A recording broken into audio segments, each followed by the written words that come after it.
നമസ്കാരം, പുതിയൊരു വീഡിയോയിലേക്ക് സ്വാഗതം. ഞാൻ ഇന്ന് നിങ്ങളുടെ മുന്നിലെത്തിയിരിക്കുന്ന ഒരു അടിപൊളി ആപ്ലിക്കേഷനാണ്. പ്ലേ സ്റ്റോറിൽ ഇതിൻ്റെ ആപ്ലിക്കേഷൻ ഉണ്ട്. അതിൻ്റെ ലിങ്ക് ഞാൻ ഡിസ്ക്രിപ്ഷൻ ബോക്സിൽ കൊടുക്കാം. ഇ വി വാലറ്റ് എന്നാണ് ഈ ഒരു ആപ്ലിക്കേഷൻ്റെ പേര്. അതായത് നമ്മളിപ്പോൾ വരവ് ചെലവ് കണക്കുകൾ ഒരു മാസം അല്ലെങ്കിൽ ഒരു വർഷത്തേക്ക് നമ്മൾ നോട്ട് ചെയ്യാൻ വേണ്ടിയിട്ട് ഉപയോഗിക്കുന്നതാണ്. ഇപ്പോൾ എല്ലാവർക്കും ഡിജിറ്റൽ വേൾഡാണ്. മൊത്തത്തിൽ എല്ലാവരുടെ കയ്യിലും സ്മാർട്ട് ഫോണും കാര്യങ്ങളൊക്കെ ഉണ്ട്. അപ്പോൾ നമ്മൾ ഈ ഒരു ദിവസത്തിൽ ഒരു 5 മിനിറ്റ് ഇതിന് വേണ്ടിയിട്ട് മാറ്റി വെച്ച് കഴിഞ്ഞാൽ നമ്മുടെ ഒരു ദിവസം നടന്നിരിക്കുന്ന ചിലവുകളും കാര്യങ്ങളൊക്കെ ഇതിൽ നമുക്ക് നോട്ട് ചെയ്യാം. വളരെ ഈസി ആയിട്ട് തന്നെ, ഒരുപാട് കോംപ്ലിക്കേഷൻ ഉള്ളതൊന്നുമല്ല. പിന്നെ മേജർ എടുത്തു പറയാൻ വേണ്ടിയിട്ടുള്ള ഒരു സവിശേഷത എന്ന് പറഞ്ഞു കഴിഞ്ഞാൽ ഒരുപാട് ആപ്ലിക്കേഷൻ ഞാൻ യൂസ് ചെയ്തിട്ടുള്ളതാണ്. അപ്പോൾ അതിൽ നിന്നൊക്കെ വ്യത്യാസം എന്ന് വെച്ചാൽ ഇതിൽ നല്ല രീതിയിൽ ആഡ് തീർത്തും ഉണ്ടാവില്ല എന്ന് പറഞ്ഞു കഴിഞ്ഞാൽ ആഡിൻ്റെ ഒരു ശല്യം ഇതിൻ്റെ അകത്ത് ഉണ്ടാവില്ല. നല്ലൊരു ആപ്ലിക്കേഷനാണ്. ഞാൻ ബ്ലാക്ക് മോഡായിട്ട് അല്ലെങ്കിൽ ഡാർക്ക് മോഡായിട്ടൊക്കെയാണ് ഞാൻ യൂസ് ചെയ്യുന്നത്. അപ്പോൾ നമുക്ക് ആ ഒരു ആപ്ലിക്കേഷൻ കണ്ടു കഴിഞ്ഞാൽ തന്നെ നമുക്ക് നല്ല രീതിയിൽ യൂസ് ചെയ്യാൻ വേണ്ടിയിട്ട് പറ്റുന്നതാണ്. പിന്നെ ഇതിൽ അക്കൗണ്ട് ഡീറ്റെയിൽസോ അല്ലെങ്കിൽ നമ്മളെ ഫോണുമായിട്ട് ബന്ധപ്പെടുന്ന ഒരു വലിയൊരു പെർമിഷൻ ഒന്നും ആക്സെപ്റ്റ് ചെയ്ത് കൊടുക്കണമെന്നില്ല. വളരെ നല്ല രീതിയിൽ യൂസ് ചെയ്യാൻ വേണ്ടിയിട്ട് പറ്റുന്നതാണ്. ഇ വാലറ്റ് എന്നാണ് പേര്. ഞാൻ അതിൻ്റെ ഡീറ്റെയിൽസൊക്കെ പറഞ്ഞുതരാം. പിന്നെ ഏത് രീതിയിലാണ് ഇത് ഉപയോഗിക്കേണ്ടത് എന്നുള്ള ഡീറ്റെയിൽസൊക്കെ ഞാനിപ്പം സ്ക്രീൻഷോട്ട് വഴി നിങ്ങൾക്ക് കാണിച്ചു തരാം. ഓക്കെ, നമുക്ക് ഏതായാലും വീഡിയോയിലേക്ക് പോകാം. നമ്മുടെ ഗൂഗിൾ പ്ലേ സ്റ്റോറിനകത്ത് അതിൻ്റെ സെർച്ച് ബാറിൽ ഇ വാലറ്റ് എന്ന് അടിച്ചു കൊടുക്കുക. അതിൻ്റെ സ്പെല്ലിംഗ് ഡീറ്റെയിൽസ് പറയുകയാണെങ്കിൽ IVY എന്നാണ് അടിക്കേണ്ടത്. ഇ വാലറ്റ് അങ്ങനെ അടിച്ചു കഴിഞ്ഞ് കഴിഞ്ഞാൽ ഫസ്റ്റ് കാണിക്കുന്ന ഒരു നെയിം അതിൻ്റെ അകത്ത് വരും.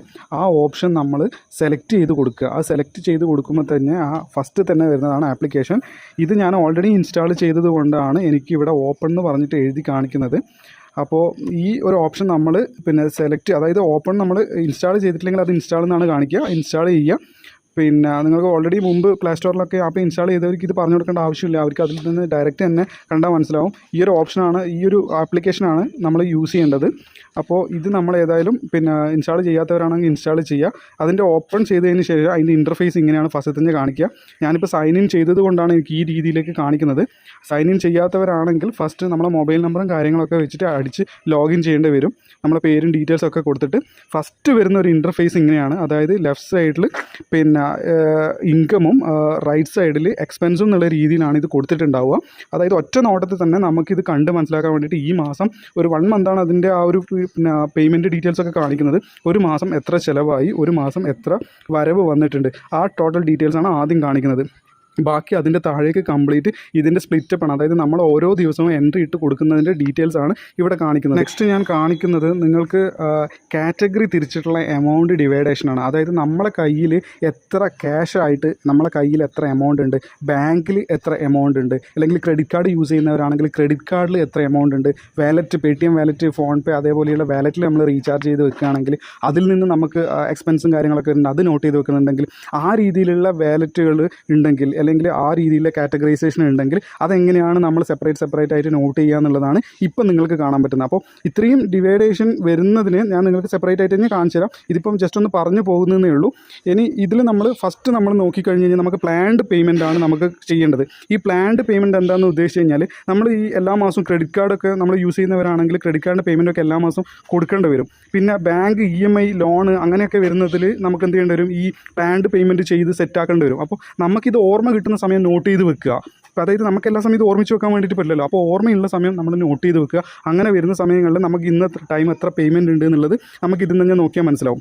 പിന്നെ വരുന്നത് നമ്മളെ നമ്മൾ എൻട്രി ഇട്ടത് നമുക്ക് ഓരോ മാസം എങ്ങനെ ചിലവുണ്ടെന്ന് സെപ്പറേറ്റ് കാണാൻ വേണ്ടിയിട്ടാണ് ഇപ്പോൾ നമ്മൾ മന്ത് വൈസായിട്ട് തിരിച്ച് നോക്കേണ്ടത്. അപ്പോൾ നമ്മൾ മന്ത് സെലക്ട് ആക്കിയിട്ട് നമ്മൾ ചെക്ക് ചെയ്യുകയാണെങ്കിൽ നമുക്ക് ഓരോ മാസങ്ങളിൽ എങ്ങനെയൊക്കെ വന്നിട്ടുണ്ട് എന്നുള്ളത് ഈ മന്ത് വൈസായിട്ട് നമുക്ക് ചെക്ക് ചെയ്യാൻ വേണ്ടിയിട്ട് പറ്റും. ഇന്ന് ഈ മാസം എത്ര എക്സ്പെൻസ് ഉണ്ട്, അല്ലെങ്കിൽ കഴിഞ്ഞ 2 മാസം മുന്നേ എത്ര എക്സ്പെൻസ് ഉണ്ട് എന്നൊക്കെ നമുക്ക് എന്ത് ചെയ്യാം, ഓരോ മാസം വേർത്തന്നെ സെലക്ട് ചെയ്തിട്ട് ആ ഒരു മാസം എത്ര എക്സ്പെൻസ് വന്നതെന്ന് വളരെ നല്ല രീതിയിൽ തന്നെ ഇതിൽ നോക്കിക്കഴിഞ്ഞാൽ മനസ്സിലാവും. ഇതിൽ ഇനി ഞാൻ നിങ്ങൾക്ക് കാണിച്ചു തരാം ഇതിൻ്റെ അകത്ത് എങ്ങനെയാണ് എൻട്രി ചെയ്യുക എന്നുള്ളതും പിന്നെ എന്തൊക്കെ ഓപ്ഷൻസാണ് ഇതിലുള്ളതെന്നുള്ളതും. ഇതിൽ ഫസ്റ്റ് നമ്മൾ സെറ്റിങ്സിൻ്റെ ഓപ്ഷനിൽ നമ്മൾ പോയി കഴിഞ്ഞാൽ ബാക്കപ്പ് ഡാറ്റ നമ്മളെ പേര് ഫസ്റ്റ് കാണിക്കും.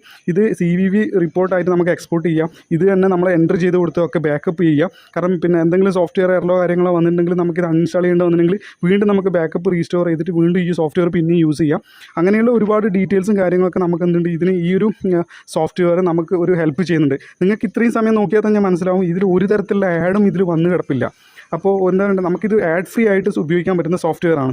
ഇനിയിപ്പോൾ നിങ്ങൾക്ക് നേരത്തെ ഞാൻ നിങ്ങളോട് പറഞ്ഞിട്ടുണ്ടായിരുന്നു കാറ്റഗറി ആയിട്ട് എങ്ങനെ യൂസ് ചെയ്യാം, അല്ല പിന്നെ നമുക്ക് എങ്ങനെ, അതായത് ഇപ്പം ഫിഷ്, പിന്നെ നമ്മുടെ ഡെയിലി ഗ്രോസറി, അതേപോലെയുള്ള കുറേ കാര്യങ്ങളുണ്ടാവും. നമ്മൾ എക്സ്പെൻസ് ഏതൊക്കെ രീതിയിലാണ് നോട്ട് ചെയ്യപ്പെടുന്നത് എന്നുള്ളത് അതിനൊരു കാറ്റഗറി ഉണ്ടാവും. ഫുഡ്, അല്ലെങ്കിൽ പിന്നെ ബസ്സാണെങ്കിൽ ബസ്, ട്രെയിൻ ആണെങ്കിൽ ട്രെയിന്, പിന്നെ കാറ്, അതേപോലെയുള്ള നമുക്ക് എക്സ്പെൻസ് കാറ്റഗറൈ ചെയ്തിട്ട് തിരിക്കാൻ വേണ്ടിയിട്ടുള്ള പാകത്തിലുള്ള ഓപ്ഷനാണ് ഞാനിപ്പോൾ കാണിക്കുന്നത്. ഞാനിപ്പോൾ ഒരു ഫിഷ് കാറ്റഗറി, അതായത് നമ്മളിപ്പോൾ എല്ലാ ദിവസവും പിന്നെ വീട്ടിൽ മീൻ വാങ്ങിക്കുന്നുണ്ടെങ്കിൽ, മത്സ്യം വാങ്ങിക്കുന്നുണ്ടെങ്കിൽ നമുക്ക് അതിൻ്റെ കാറ്റഗറി നമുക്ക് ചെയ്യണമെന്നുണ്ടെങ്കിൽ ഇവിടെ നമുക്ക് എന്ത് ചെയ്യാം, പിന്നെ കാറ്റഗറി ക്രിയേറ്റ് കാറ്റഗറി നമ്മൾ സെലക്ട് ചെയ്തിട്ട് ഇവിടെ എന്ത് ഫിഷ് എന്ന് അടിച്ചു കൊടുക്കുക. നമ്മൾ കാറ്റഗറി സെലക്ട് ചെയ്യുന്നത് ഫിഷ് നമ്മൾ സെലക്ട് ചെയ്ത് കഴിഞ്ഞാൽ നമുക്ക് സ്വാഭാവികമായിട്ടും ലെഫ്റ്റ് സൈഡ് ഒരു ഐക്കൺ വന്നിട്ടുണ്ട്. അത് അതിൻ്റെ ആക്ച്വൽ ഐക്കൺ അല്ല എങ്കിൽ നമുക്ക് എന്ത് ചെയ്യാം, ഐക്കണിൻ്റെ ഇതുവരെ നമുക്ക് മാറ്റാം. അപ്പോൾ നമ്മൾ എന്ത് ചെയ്താൽ മതി, ആ ഐക്കൺ നമ്മൾ സെലക്ട് ചെയ്ത് കൊടുത്തു കഴിഞ്ഞാൽ ഒരുപാട് നമുക്ക് ഡീറ്റെയിൽസ് തരും. നമുക്ക് ഡെയിലി എക്സ്പെൻസ് ആയിട്ടുള്ള ഒരുപാട് ഡീറ്റെയിൽസ് നമ്മൾ ചെക്ക് ചെയ്യാം. അതിൽ ഫിഷിൻ്റെ മോഡൽ എന്തെങ്കിലും ഒരു സിമ്പിൾ ഉണ്ടെങ്കിൽ നമുക്ക് എന്ത് ചെയ്യാൻ പറ്റും, അത് സെലക്ട് ചെയ്യാം. അത് നമുക്ക് എങ്ങനെയാലും ഫിഷിന് വേണ്ടിയിട്ട് തന്നെ യൂസ് ചെയ്യാമല്ലോ. അങ്ങനെ ഫിഷിന് വേണ്ടിയിട്ട് യൂസ് ചെയ്യാം. നേരെ എന്ത് ചെയ്യുക, കളർ ആവശ്യത്തിന് ഏതാണെന്ന് വെച്ച് കഴിഞ്ഞാൽ നമ്മൾ ഇഷ്ടത്തിനനുസരിച്ച് കൊടുക്കുക, സേവ് ചെയ്യുക. ഇത്ര മാത്രമേ ഉള്ളൂ. അത് നമുക്ക് അങ്ങനെ ചെയ്ത് കഴിഞ്ഞാൽ ഒരു കാറ്റഗറി നമ്മൾ എന്ത് ചെയ്ത് ക്രിയേറ്റ് ചെയ്ത് കഴിഞ്ഞു. അങ്ങനെ എല്ലാ കാറ്റഗറിയും നമുക്ക് ചെക്ക് ചെയ്യാം. ഇനി ഇത് ഡിലീറ്റ് ആക്കാൻ പറ്റുമോ എന്ന് വെച്ചാൽ ഡിലീറ്റ് ആക്കാനും പറ്റും. നമുക്ക് എന്ത് ചെയ്താൽ മതി, പിന്നെ നമ്മൾ പുതിയ കാറ്റഗറി യൂസ് ചെയ്യുന്നതിന് ശേഷം അതിൻ്റെ പിന്നെ പുതുതായിട്ട് ആഡ് ചെയ്താണെങ്കിൽ ഏറ്റവും ലാസ്റ്റോട്ട് പോവുക. ഇനി അല്ല നമ്മൾ ഈ ആഡ് ചെയ്തതിന് ശേഷം പിന്നെ മുന്നേ പോയിട്ടുണ്ടെങ്കിൽ ഇത് പിന്നെ ആൽഫബറ്റിക് ലെറ്ററിൽ തന്നെ വന്ന് കിടക്കും. അപ്പോൾ ഇതിപ്പോൾ ഞാനിപ്പം ആ ഓപ്ഷൻ ബാക്ക് പോകാത്തതുകൊണ്ട് എനിക്ക് ഏറ്റവും ലാസ്റ്റ് തന്നെ കിട്ടിയിട്ടുണ്ട്. അപ്പോൾ ഡിലീറ്റ് ബട്ടൺ പ്രസ് ചെയ്യുക, ഡിലീറ്റ് കൊടുക്കുക. ഇത്ര മാത്രമേ ഉള്ളൂ.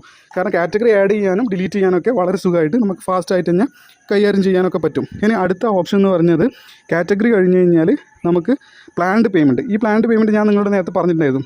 നമ്മളെ ക്രെഡിറ്റ് കാർഡ് എങ്ങനെയാണോ നമ്മൾ ക്രെഡിറ്റ് കാർഡിൻ്റെയൊക്കെ പേയ്മെൻറ്റും ലോണിൻ്റെ പേയ്മെൻറ്റും കാര്യങ്ങളൊക്കെ നമുക്ക് അടക്കേണ്ടി വരുമ്പോൾ എല്ലാ സമയത്തും ഓർമ്മിച്ച് വെക്കാൻ വേണ്ടിയിട്ട് പറ്റില്ല.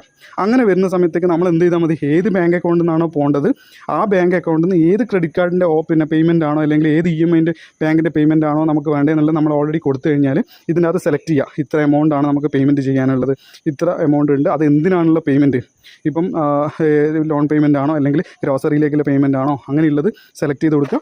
ഏത് ദിവസം ടൈം വരെ നമുക്ക് എന്ത് ചെയ്യാം, ഇതിനകത്ത് മെൻഷൻ ചെയ്ത് കൊടുക്കാം.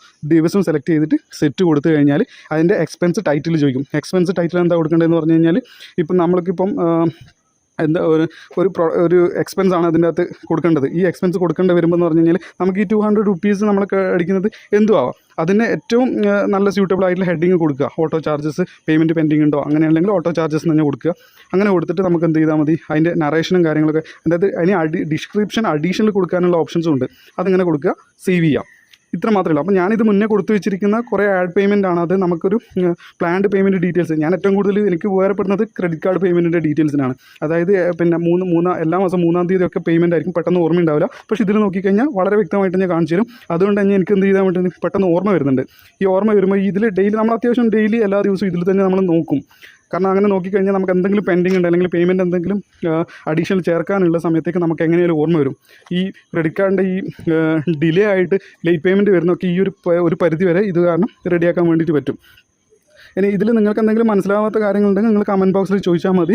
പിന്നെ ഈ ആഡ് ചെയ്ത് അതുപോലെ തന്നെ നമുക്ക് ഡിലീറ്റ് ചെയ്യാം. ഇത് ആഡ് ചെയ്തതൊന്നും ഡിലീറ്റ് ചെയ്യാൻ പറ്റാണ്ടൊന്നുമില്ല. നമുക്കിനി അക്കൗണ്ട് മാറിപ്പോയി കഴിഞ്ഞാൽ അല്ലെങ്കിൽ ഹെഡിങ് മാറിപ്പോയി കഴിഞ്ഞാൽ നമുക്ക് ഡിലീറ്റും എഡിറ്റും ഒക്കെ ഈസി ആയിട്ട് തന്നെ ചെയ്യാം. ഈ പ്ലാൻഡ് പേയ്മെൻറ്റ് കഴിഞ്ഞ് കഴിഞ്ഞാൽ പിന്നെയുള്ളത് നമുക്ക് റിപ്പോർട്ടാണ്.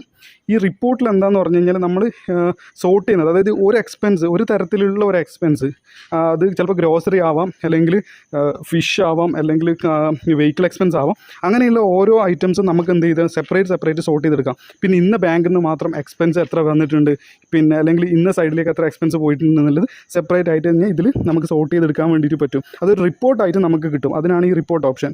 പിന്നെ നെക്സ്റ്റ് ഉള്ളത് ബഡ്ജറ്റാണ്. ഈ ബഡ്ജറ്റ് എന്താണെന്ന് പറഞ്ഞു കഴിഞ്ഞാൽ നമ്മൾ ഒരു മാസം നമ്മൾ എന്ത് ചെയ്യണമെന്ന് ബഡ്ജറ്റ് സെറ്റ് ചെയ്ത് വെക്കുക. ഇപ്പോൾ എൻ്റെ ഈ മാസത്തേക്ക് ഒരു 10,000 മാത്രമേ എക്സ്പെൻസ് പോകാൻ വേണ്ടിയിട്ട് പാടുള്ളൂ നമ്മൾ സെറ്റ് ചെയ്ത് വെച്ച് കഴിഞ്ഞാൽ ആ എക്സ്പെൻസിന് അതായത് ആ എക്സ്പെൻസിൽ ഓവർ ആകുമ്പോഴത്തേക്ക് നമുക്ക് എന്താവും, അതിനോട് അടുക്കുമ്പോഴത്തേക്ക് കളർ മാറി വരും. ഓവർ ആയിക്കഴിഞ്ഞാൽ റെഡ് കളറിലേക്ക് എത്തും. അപ്പോൾ നമുക്ക് നമ്മളെ ഫിനാൻഷ്യലി ഇപ്പോൾ ശമ്പളം വാങ്ങിക്കുന്ന ഒരാൾക്കൊക്കെ ആണെങ്കിൽ നമുക്ക് എന്ത് ചെയ്യാൻ പറ്റും, ബഡ്ജറ്റ് സെറ്റ് ചെയ്യാൻ വേണ്ടിയിട്ട് പറ്റും. അപ്പോൾ നമ്മൾ ബഡ്ജറ്റിൻ്റെ നെയിം നമുക്ക് വേണമെങ്കിൽ കൊടുക്കാം. ഇപ്പം ഗ്രോസറി ഐറ്റംസിന് മാക്സിമം ഒരു മാസം 6,000 രൂപയെ നമുക്ക് സ്പെൻഡ് ചെയ്യാൻ വേണ്ടിയിട്ട് പറ്റുള്ളൂ. അങ്ങനെ വരുമ്പോഴത്തേക്ക് നമുക്ക് എന്ത് ചെയ്താൽ മതി, ഗ്രോസറി ഐറ്റംസ് ഇത്ര എമൗണ്ട് ഉണ്ട്, അങ്ങനെ അതിനുശേഷം ഇത്ര എമൗണ്ട് നമ്മൾ അതിന് വേണ്ടിയിട്ട് മാറ്റി വെക്കുന്നു. അപ്പോൾ ഇതിലും ഞാൻ പറഞ്ഞ പോലെ തന്നെയാണ്. ഇതിൽ നമ്മൾ ക്രിയേറ്റ് ചെയ്ത് വെച്ചാലും നമുക്ക് ഡിലീറ്റ് ചെയ്യാം, പ്രശ്നമൊന്നുമില്ല.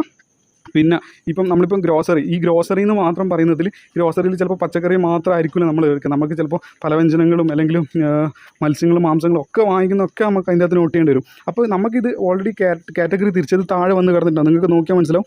കൂൾ ഡ്രിങ്ക്സ് എന്ന് എഴുതിയിട്ട് കാണും, അത് ഞാൻ കാറ്റഗറി ആഡ് ചെയ്തതാണ്. മെഡിസിൻസ് എന്ന് കാണും, അതും ഞാൻ കാറ്റഗറി ആഡ് ചെയ്തതാണ്. അപ്പോൾ അങ്ങനെ വരുമ്പോൾ നമ്മളൊരു ബഡ്ജറ്റ് ക്രിയേറ്റ് ചെയ്ത് കഴിഞ്ഞാൽ ആ ബഡ്ജറ്റിൻ്റെ ഉള്ളിൽ ഇതൊക്കെ നമുക്ക് എന്ത് ചെയ്യാൻ പറ്റും, സെലക്ട് ചെയ്യാൻ പറ്റും. അപ്പോൾ ടോട്ടൽ ഒരു മാസം എങ്ങനെ എക്സ്പെൻസ് വരണം എന്നുള്ളത് ഇതിൻ്റെ അകത്ത് നമ്മൾ ഏതൊക്കെ എക്സ്പെൻസ് ആണ് കൊടുക്കേണ്ടതെന്നുള്ളതും കാറ്റഗറി വൈസ് ആയിട്ട് തിരിച്ചതടക്കം ഈ ബഡ്ജറ്റിൻ്റെ ഉള്ളിൽ നമുക്ക് ഉൾപ്പെടുത്താം. അങ്ങനെ ഉൾപ്പെടുത്തി കഴിഞ്ഞാൽ നമുക്ക് എമൗണ്ട് പഠിച്ചു കഴിഞ്ഞാൽ സെറ്റ് ആവും. അതായത് 10,000 ആണ് നമ്മൾ ടോട്ടൽ ഒരു മാസം എക്സ്പെൻസ് ഉദ്ദേശിക്കുന്നുണ്ടെങ്കിൽ ഏതൊക്കെ ചിലവിലാണ് അങ്ങനെ 10,000 രൂപ ആവേണ്ടത്. അങ്ങനെ വരുന്ന സമയങ്ങളിൽ നമുക്ക് എന്ത് ചെയ്താൽ മതി, ആദ്യം ക്രിയേറ്റ് ബഡ്ജറ്റിൽ കയറിയിട്ട് അതിനൊരു ഹെഡിങ് കൊടുക്കുക, ഫാസ്റ്റ് ഫുഡ് അല്ലെങ്കിൽ പിന്നെ ഗ്രോസറി ഐറ്റംസ്. അങ്ങനെ കൊടുത്തതിന് ശേഷം നമുക്ക് ആവശ്യമുള്ള എമൗണ്ട് അവിടെ അടിച്ചു കൊടുക്കുക. ഇപ്പം 5,000 രൂപക്കാണെങ്കിൽ 5,000 രൂപ. അപ്പോൾ അതിന് ശേഷം എന്ത് ചെയ്യുന്നത്, പിന്നെ ഓരോ ടൈപ്പ് ഓഫ് കാറ്റഗറി നമ്മൾ സെലക്ട് ചെയ്ത് കൊടുത്തിട്ട് സേവ് ചെയ്ത് കഴിഞ്ഞാൽ ഈ കാറ്റഗറിയിൽ വരുന്ന എല്ലാ എക്സ്പെൻസും എനിക്ക് ഒരുമിച്ചിട്ട് ബഡ്ജറ്റിൽ കാണിച്ചു തരും. ആ ബഡ്ജറ്റിൽ ഇത്ര എക്സ്പെൻസ് ആയിട്ടുണ്ട് എന്നുള്ളത്. അപ്പോൾ ഇതിൽ നിങ്ങൾക്ക് ഞാനൊരു ഡമ്മി ആയിട്ട് സേവ് ചെയ്തത് കാണിച്ചു തരാം. അതിൻ്റെ ലാസ്റ്റ് ചെയ്യാം. ഇനി ഇത് വേണ്ടാന്നുണ്ടെങ്കിൽ നമുക്ക് എന്ത് ചെയ്താൽ മതി, ഡിലീറ്റ് ചെയ്ത് കളയാം. ഇത് ഡിലീറ്റ് വളരെ ഈസി ആയിട്ട് കഴിഞ്ഞാൽ അതിൻ്റെ മുകളിൽ ഡിലീറ്റ് ചെയ്യണം, ഡിലീറ്റ് കൊടുക്കുക. അത് കഴിഞ്ഞു. അതിങ്ങനെയാണ് കാറ്റഗറി നമ്മൾ ചെക്ക് ചെയ്യുന്നത്. അപ്പോൾ കാറ്റഗറി തിരിച്ചു ചെയ്യുന്നതും നിങ്ങൾക്ക് പെട്ടെന്ന് മനസ്സിലായെന്ന് വരുന്നു. നമുക്ക് ഏതായാലും അടുത്ത ഓപ്ഷനിലേക്ക് നമുക്ക് പോവാം. ലോണിൻ്റെ പേയ്മെൻറ്റ്, അതായത് നമുക്ക് എന്തെങ്കിലും തരത്തിലുള്ള ലോൺ ഉണ്ടെങ്കിൽ ആ ലോൺ ആഡ് ചെയ്യുന്നത് എങ്ങനെയാണെന്നുള്ളതാണ്. ഇപ്പോൾ ന്യൂ ലോൺ നമ്മൾ സെലക്ട് ചെയ്ത് കഴിഞ്ഞാൽ ലോണിൻ്റെ പേര് നമുക്ക് എന്തെങ്കിലും കൊടുക്കാം. ഇപ്പം HDFC ബാങ്കോ അല്ലെങ്കിൽ ആക്സിസ് ബാങ്കോ ICICI ബാങ്കോ എന്നുള്ള എന്തെങ്കിലും ഡീറ്റെയിൽസ് നമുക്ക് വേണമെങ്കിൽ കൊടുക്കാം. പിന്നെ പേഴ്സണൽ ലോൺ ആണെങ്കിൽ പേഴ്സണൽ, അത് നമ്മൾ ഇഷ്ടം പ്രകാരം ഏത് കാറ്റഗറിയിൽ ഓപ്ഷൻ വേണമെങ്കിലും നമുക്ക്, അല്ലെങ്കിൽ എന്ത് പേര് വേണമെന്നുണ്ടെങ്കിലും നമുക്ക് കൊടുക്കാം. അതിൻ്റെ കളർ നമ്മൾ ആഡ് ചെയ്തിട്ട് ഏത് അക്കൗണ്ടിൽ നിന്നാണോ എമൗണ്ട് വിഡ്രോ ആവുന്നത്, ഇപ്പോൾ ഓട്ടോമാറ്റിക്കായിട്ട് കട്ടാവുന്ന ലോണിൻ്റെ എമൗണ്ട് ആണെങ്കിൽ നമ്മൾ ആ ബാങ്ക് അക്കൗണ്ട് നമ്മൾ സെലക്ട് ചെയ്ത് കൊടുക്കുക. നമുക്ക് മെസ്സേജ് വരുന്നതിനനുസരിച്ച് ഇതിൻ്റെ അകത്തേക്ക് എന്ത് ചെയ്താൽ മതി, റെക്കോർഡ് ചെയ്ത് കൊടുത്താൽ മതി ഇന്ന ദിവസം കട്ടായിട്ടുണ്ട് എന്നുള്ളത്. ഇപ്പം ഞാനൊരു അഡീഷണൽ കൊടുത്തിരിക്കുന്നത് പേഴ്സണൽ ലോണാണ്. പേഴ്സണൽ ലോണ് നമ്മളൊരു കളർ കൊടുത്തു, എമൗണ്ട് ഞാനൊരു 25,000, ആ ഒരു 25,000. അതിന് നമുക്ക് എന്ത് ചെയ്യാൻ പറ്റും, ഒരു ഐക്കണും കൂടി നമ്മൾ എന്ത് ചെയ്താൽ മതി, ഐക്കണും കൂടി സെലക്ട് ചെയ്ത് കൊടുക്കുക. ഐറ്റം കൂടി സെലക്ട് ചെയ്ത് കൊടുത്തു കഴിഞ്ഞാൽ നമുക്ക് എന്താ സേവ് ആക്കുക. അതായത് ഒരു ലോൺ എടുത്തിരിക്കുന്ന എമൗണ്ട് നമ്മൾ എന്ത് ചെയ്തത് ആഡ് ചെയ്ത് കൊടുക്കുക. അതാണ് ഇതിൽ മെയിനായിട്ട് കാണിച്ചു തരുന്നത്. ഇനിയിപ്പം ആ ലോൺ എമൗണ്ട് കഴിഞ്ഞതിന് ശേഷമുള്ള പേയ്മെൻറ്റ് എങ്ങനെയാണ് പോകുന്നത് എന്നുള്ളത് ഓരോ മാസം നിങ്ങൾ എന്ത് ചെയ്താൽ മതി, റെക്കോർഡ് ചെയ്ത് കൊടുത്തു കഴിഞ്ഞാൽ പിന്നീട് നിങ്ങൾക്ക് ട്രാക്ക് ചെയ്യാൻ വേണ്ടിയിട്ട് സുഖമായിരിക്കും. പിന്നെ ഒരുപാട് ഇതിൻ്റെ അകത്ത് ഓപ്ഷൻസ് ഉണ്ട്. നമ്മൾ വിചാരിക്കുന്ന പോലെയൊന്നല്ല, നമുക്ക് ഏറ്റവും കൂടുതൽ ഓപ്ഷൻസ് ഇതിൻ്റെ അകത്ത് അവർ കാണിച്ചു തരുന്നുണ്ട്. ഓരോ സെറ്റിങ്സ്, അതായത് പിന്നെ ഗ്രോസറി ആയാലും അല്ലെങ്കിൽ പിന്നെ സർവീസ് എക്സ്പെൻസ് ആയാലും വൈഫൈ, TV, അതേപോലെയുള്ള ഒരുപാട് എക്സ്പെൻസ് കാറ്റഗറി ഇവർ ഒരുപാട് ഡീറ്റെയിൽസ് ഇതിൻ്റെ അകത്ത് കാണിച്ചു തരും. അത് തന്നെയാണ് എനിക്ക് ഏറ്റവും കൂടുതൽ ഈ ഒരു ആപ്ലിക്കേഷൻ ഇഷ്ടപ്പെടാൻ തന്നെ കാരണം അതാണ്. അതായത് നമുക്കിപ്പോൾ ഒരു സിംഗിൾ എല്ലാ കാറ്റഗറീസിനും ഒരേ ഐക്കൺ എന്ന് പറയുമ്പോഴത്തേക്ക് നമുക്കൊരു മടുപ്പ് വരും. പക്ഷേ ഇത് ഓരോ ടൈപ്പിനും, ഇപ്പം ഗ്രോസറിക്കാണെങ്കിൽ ഒരു ടൈപ്പ്, അല്ലെങ്കിൽ പിന്നെ വെഹിക്കിൾ എക്സ്പെൻസിനാണെങ്കിൽ വേറൊരു ടൈപ്പ്, വെക്കേഷൻ ആണെങ്കിൽ വേറൊരു ടൈപ്പ്, അങ്ങനെ എല്ലാ ഐറ്റത്തിനും സെപ്പറേറ്റ് ഐക്കൺ കൊടുത്തു കഴിഞ്ഞാൽ നമുക്ക് നല്ല രീതിയിൽ കളർഫുൾ ആക്കിയിട്ട് നല്ല യൂസ് ചെയ്യാം. പിന്നെ നിങ്ങൾക്ക് നോക്കിയാൽ മനസ്സിലാവും, ഞാനിപ്പം ബ്ലാക്ക് മോഡാണ് യൂസ് ചെയ്യുന്നത്. ബ്ലാക്ക് മോഡിൽ എത്ര നല്ല ക്ലിയർ ആയിട്ട് ഇത് കിടക്കുന്നുണ്ട് നോക്കണം. അപ്പോൾ ഇതൊക്കെ കൊണ്ടാണ് ഈ ഒരു ആപ്ലിക്കേഷൻ നമുക്ക് ഇഷ്ടപ്പെടാൻ തന്നെ കാരണം.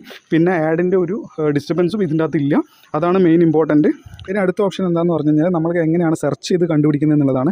മുകളിൽ മന്തിൻ്റെ അപ്പുറത്തുള്ള ഒരു താഴേക്കുള്ള ഏറോ മാർക്ക് ചെക്ക് ചെയ്തിട്ട് സെർച്ച് ബാറിൽ നമ്മൾ ടൈപ്പ് ചെയ്ത് കൊടുക്കുക. നമ്മൾ സേവ് ചെയ്ത് വെച്ചിരിക്കുന്ന ഡാറ്റാസിൽ എന്തെങ്കിലും കണ്ടൻറ്റ് അടിച്ചു കൊടുത്തു കഴിഞ്ഞാൽ ആ ഫസ്റ്റത്തെ ഡാറ്റ നമ്മളെ മുന്നിലേക്ക് വരുന്നതായിരിക്കും. നമുക്കത് ഈസി ആയിട്ട് തന്നെ ആ ഡാറ്റാസ് ചെക്ക് ചെയ്ത് ഫൈൻഡ് ചെയ്ത് കണ്ടുപിടിക്കാൻ പറ്റുന്നതാണ്. ഇനി അടുത്തായിട്ട് ഞാൻ നിങ്ങൾക്ക് കാണിച്ചു തരാം. നമ്മളെ പിന്നെ ഞാൻ പറഞ്ഞില്ല, ഒരുപാട് അക്കൗണ്ടുകളുണ്ട്.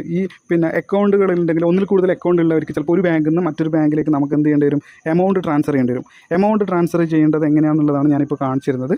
ഇതിൻ്റെ അകത്ത് നമ്മൾ ആ താഴെ കാണുന്നിരിക്കുന്നത് ആ ഒരു പിന്നെ പർപ്പിൾ കളറിൽ നമുക്കൊരു പ്ലസ് ഐക്കൺ കാണുന്നില്ലേ, ഈ ഐക്കണാണ് നമ്മളെ എക്സ്പെൻസും പിന്നെ ഇൻകമും പ്ലാൻഡ് പേയ്മെൻറ്റ്സും അക്കൗണ്ട് ട്രാൻസ്ഫർ ഒക്കെ ക്രിയേറ്റ് ചെയ്യുന്നത്. അതായത് ഷോർട്ട് കട്ടം പോലെ ഒരു ബട്ടൺസ് ആണ് അവിടെ നമ്മൾ എന്ത് ചെയ്താൽ മതി, അവിടെ കൊടുത്തിട്ടാണ് നമ്മൾ പ്ലാൻഡ് പേയ്മെൻറ്റ് ആണോ അല്ലെങ്കിൽ എക്സ്പെൻസ് ആണോ അക്കൗണ്ട് ട്രാൻസ്ഫർ ആണോ എന്നൊക്കെ കൊടുക്കുന്നത്. ഞാനിപ്പോൾ ഏതായാലും ഒരു അക്കൗണ്ട് ട്രാൻസ്ഫർ കൊടുക്കുന്നത് എങ്ങനെയാണെന്നുള്ളത് ഞാൻ കാണിച്ചു തരാം. അപ്പോൾ ഇതിൽ പിന്നെ ഈസി ആയിട്ട് വരാൻ ഒരു വലിയൊരു കോംപ്ലിക്കേഷൻ ഒന്നുമില്ല, പെട്ടെന്ന് തന്നെ മനസ്സിലാവും. ഇതിൽ നമ്മൾ ഈ പ്ലസ് ഓപ്ഷൻ ക്ലിക്ക് ചെയ്തിട്ട് അക്കൗണ്ട് ട്രാൻസ്ഫർ എന്നുള്ളൊരു ഓപ്ഷൻ നമ്മൾ സെലക്ട് ചെയ്യുക. അക്കൗണ്ട് ട്രാൻസ്ഫർ എന്നുള്ള ഓപ്ഷൻ നമ്മൾ സെലക്ട് ചെയ്ത് കഴിഞ്ഞാൽ ഫസ്റ്റ് ഒരു എമൗണ്ട് അടിക്കേണ്ട ഇൻ്റർഫേസ് ആയിരിക്കും വരിക, എത്ര എമൗണ്ട് നമ്മൾ ട്രാൻസ്ഫർ ചെയ്യുന്നുണ്ട് എന്നുള്ളത്.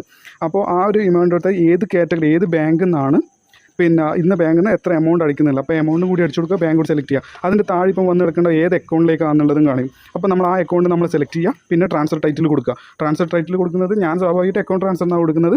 അക്കൗണ്ട് ട്രാൻസ്ഫർ കൊടുക്കുക. അതിനുശേഷം അതിന് പിന്നെ ആഡ് ഡിസ്ക്രിപ്ഷൻ എന്ന് പറഞ്ഞിട്ടുള്ള ഓപ്ഷനിൽ കൊടുക്കുക.